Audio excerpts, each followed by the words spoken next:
Hey crypto fans, want to move funds from CoinDCX to Phantom Wallet? Then let's do it, step by step. Open both apps and let's roll. Log in with CoinDCX, go to Funds, then Withdraw. Pick a crypto Phantom supports like Sol or USDT.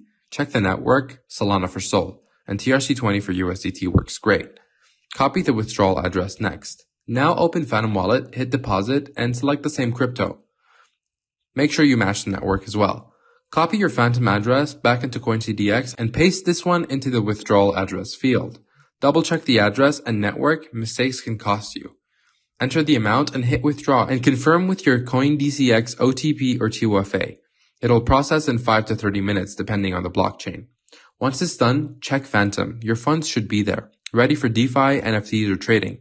If it's Sol, you're set to explore Solana's ecosystem. Pro tip, use low-fee networks like Solana and keep some Sol for gas. And always verify addresses. That's it guys, CoinDCX to Phantom. Done.